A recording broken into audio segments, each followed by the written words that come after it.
Welcome to our channel Moody Pahadi. हमारे channel Moody पहाड़ी में आपका स्वागत है।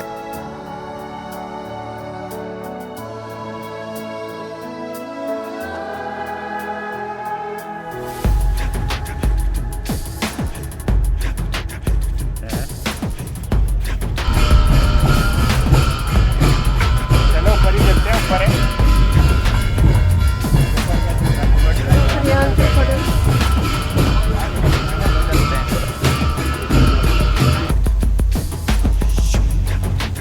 स्पीति जाने वाले ज़्यादातर लोग इस जगह पर बिना रुके ही आगे निकल जाते हैं, लेकिन हमें बिल्कुल अंदाज़ा नहीं था कि सिर्फ 17 किलोमीटर का यह छोटा सा डिटूर हमारी पूरी स्पीति यात्रा की सबसे यादगार शुरुआत बन जाएगा। एक ऐसी जगह जहां मां भीमा काली का आशीर्वाद मिलता है, जहां आज भी 800 साल पुराना लकड़ी का मंदिर अपनी शान से खड़ा है। यहीं से भगवान शिव के पवित्र धाम श्रीकंड महादेव के भी दर्शन हो जाते हैं। तो चलिए हमारे साथ शुरू करते हैं स्पीति सर्किट का पहला और बेहद खास एपिसोड।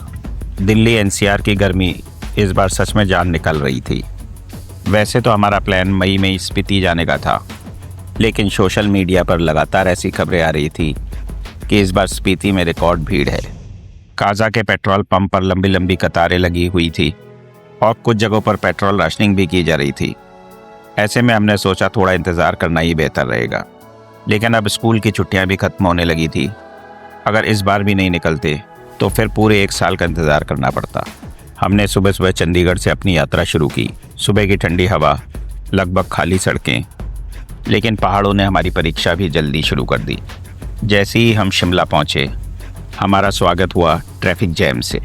हमने सोचा था कि सुबह जल्दी निकलने का फ़ायदा मिलेगा, लेकिन शायद ऐसा सोचने वाले हम अकेले नहीं थे। करीब 2 घंटे तक गाड़ी बस रेंकती रही, लेकिन पहाड़ों की यही तो खूबसूरती है। एक मोड़ आपको परेशान करता है तो अगला मोड़ सारी थकान भुला देता है। शिमला पार करते बाद हम पहुंच गए नारकंडा। नारकंडा पहुंचते ही सड़क के दोनों ओर फैले सेब के बाग दिखाई देने लगे और पेड़ों से लटकते हुए छोटे छोटे हरे सेबों को देखकर मैं बहुत ही एक्साइटेड था। लेकिन पहाड़ों ने हमें एक और खूबसूरत तोहफा देना अभी बाकी था। थोड़ा आगे बढ़े तो सामने से आती दिखाई दी एक पारंपरिक हिमाचली बारात। ढोल, नगाड़े, कड़ाल, पारंपरिक वेशभूषा और पूरे उत्साह के साथ नाचते लोग। लेकिन अब हमें अच्छी खासी भूख लग चुकी थी। शिमला के ट्रैफिक ने हमें काफ़ी थका दिया था और अब चाय की भी तलब होने लगी थी। थोड़े आगे बढ़े तो सड़क किनारे देवदार के घने जंगलों के बीच एक बेहद शांत सी जगह दिखाई दी। चारों तरफ हरियाली, ठंडी ठंडी पहाड़ी हवा और दूर दूर तक सिर्फ पक्षियों की आवाज़। बस फिर क्या था, हमने अपनी कार सड़क किनारे लगा दी। सबसे पहले यूएसबी वाली केटल जो हमारी कार के ही पावर पॉइंट से चलती है, उसमें चाय के लिए पानी गर्म होने रख दिया। फिर बाहर निकाला अपना छोटा सा ब्यूटेन गैस वाला ट्रैवल स्टोव और उस पर झटपट मैगी बनानी शुरू कर दी। कुछ ही मिनटों में मैगी भी तैयार और अब तक केतली में पानी भी गर्म हो चुका था। बस हमने उसमें थोड़ा सा रेडी टू यूज़ चाय मसाला डाला और तैयार हो गई गर्मा गर्म चाय। अब सोचिए, चारों तरफ देवदार का घना जंगल, ठंडी पहाड़ी हवा, हाथ में गर्मा गर्म चाय और साथ में बनी हुई मैगी। सच बताऊं, उस समय उस मैगी और चाय का स्वाद किसी भी बड़े होटल या कैफ़े से कहीं ज़्यादा अच्छा लग रहा था। यात्रा का असली मज़ा शायद ऐसे ही छोटे छोटे पलों में छुपा होता है। थोड़ी देर वहीं बैठकर हमने इस खूबसूरत माहौल का भरपूर आनंद लिया। सारी थकान जैसे पल भर में गायब हो गई और फिर पूरी तरह तरोताज़ा होकर हम आगे बढ़ चले। कुछ ही देर बाद हम जियोरी पहुंच गए। यहीं से स्पीति हाईवे छोड़कर 17 किलोमीटर की चढ़ाई आपको सरहन ले जाती है। जैसे जैसे हमारी गाड़ी ऊपर चढ़ रही थी, वैसे वैसे मौसम और सुहावना होता जा रहा था और दूर जो बर्फ़ की पहाड़ियाँ दिखाई दे रही थी वह पास आने लग रही थी। समुद्र तल से लगभग 2300 मीटर्स की ऊंचाई पर बसा यह छोटा सा गांव और गांव के बीचों बीच लकड़ी की पारंपरिक हिमाचली शैली में बना मां भीमा काली का भव्य मंदिर। लेकिन यहाँ हमारा इंतज़ार सिर्फ मंदिर ही नहीं कर रहा था, बल्कि कुछ ऐसा होने वाला था जिसे देखने का सौभाग्य शायद हर किसी को नहीं मिलता। जैसे ही हम मंदिर परिसर की ओर बढ़े, हमने देखा कि आसपास गांवों से 2 प्रमुख ग्राम देवताओं की डोलियां मां भीमा काली के दर्शन के लिए मंदिर परिसर में आई। हमारे लिए बिल्कुल नया अनुभव था। आज हम बिल्कुल उसी अद्भुत परंपरा को अपनी आंखों से देख रहे थे। लेकिन सबसे अद्भुत दृश्य तो अभी बाकी था। जब इन ग्राम देवताओं की डोलियां माँ भीमा काली के मुख्य मंदिर की ओर बढ़ने लगी तो गांव के लोग पूरे जोश और उत्साह के साथ उन डोलियों को बार बार ऊपर उठाते और नीचे लाते हुए आगे बढ़ रहे थे। ऐसा लग रहा था मानो स्वयं ग्राम देवता ढोल नगाड़ों की थाप पर नृत्य करते हुए माँ के दर्शन के लिए जा रहे हों। स्पीति यात्रा की शुरुआत में ऐसा अद्भुत दृश्य देखने की हमने बिल्कुल भी कल्पना नहीं की थी। हम तो सिर्फ यहाँ माँ भीमा काली के दर्शन करने आए थे, लेकिन देवभूमि ने हमें अपनी सदियों पुरानी जीवित परंपराओं के भी दर्शन करा दिए। ग्राम देवताओं के इस अद्भुत स्वागत के बाद अब हमारी बारी थी माँ भीमा काली के दर्शन करने की।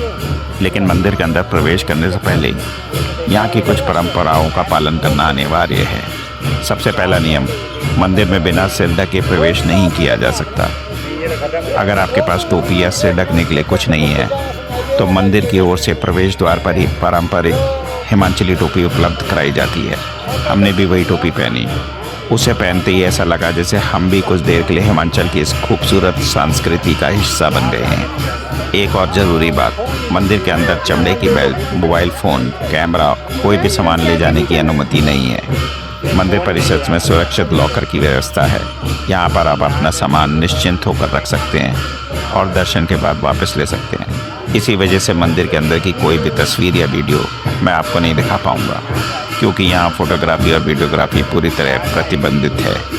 एक बात जिसने मुझे सबसे ज़्यादा प्रभावित किया, मंदिर में एक बार में केवल सीमित संख्या में श्रद्धालुओं को प्रवेश दिया जाता है। पूरी व्यवस्था वहाँ तैनात हिमाचल पुलिस के जवान संभालते हैं। शुरुआत में मुझे लगा शायद ये सिर्फ भीड़ को नियंत्रण करने के लिए होगा, लेकिन बाद में इसकी असली वजह पता चली।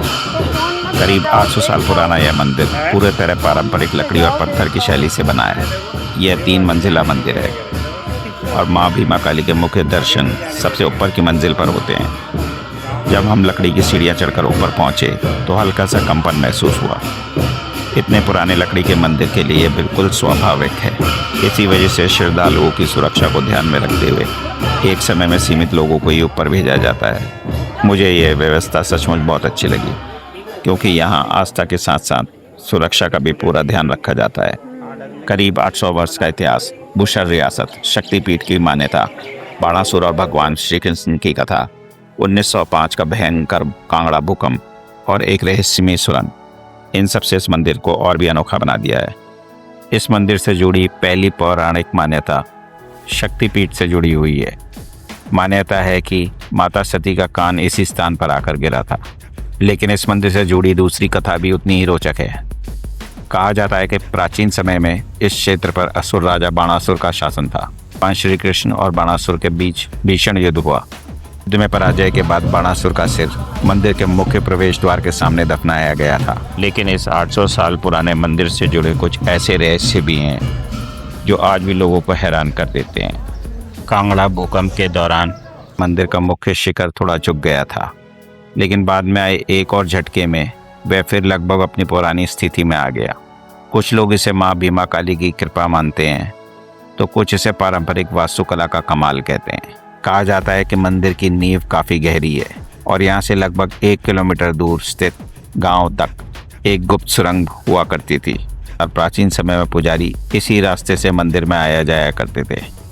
लकड़ी और पत्थरों की परतों से बना ये मंदिर हिमाचल की प्रसिद्ध काटकुणी वास्तुकला का एक शानदार उदाहरण है।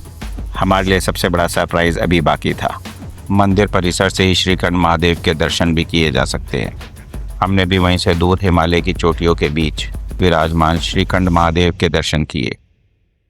एक तरफ माँ भीमा काली का आशीर्वाद और दूसरी तरफ महादेव के दर्शन। इससे बेहतर हमारी स्पीति यात्रा की शुरुआत शायद ही हो सकती थी। तो कोशिश कीजिए कि आप भी अपने स्पीति सर्किट में सरहन को कम से कम एक रात के लिए ज़रूर शामिल करें। रहने के लिए मंदिर परिसर का गेस्ट हाउस और HPTDC होटल श्रीकंठ 2 बेहतरीन विकल्प हैं। इसके अलावा यहाँ कई अच्छे होटल और होम स्टे भी आसानी से मिल जाते हैं। अच्छी बात यह है कि सरहन हिमाचल रोडवेज की बसों से भी अच्छी तरह जुड़ा हुआ है। तो फ्रेंड्स, दिल्ली की भीषण गर्मी से शुरू हुई हमारी ये यात्रा हमें सरहन के शांत और आध्यात्मिक वातावरण तक ले आई।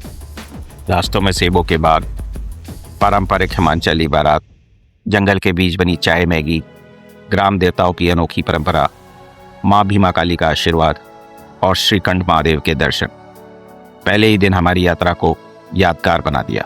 अब माँ भीमा काली का आशीर्वाद लेकर हम आगे बढ़ेंगे किन्नौर की ओर, जहाँ हमारा इंतज़ार कर रही हैं भारत की सबसे खूबसूरत और रोमांचक पहाड़ी सड़कें। अगर आपको यह वीडियो पसंद आया हो तो प्लीज़ इसे लाइक शेयर करें। मिलते हैं अगले एपिसोड में। जय माँ भीमा काली, हर हर महादेव।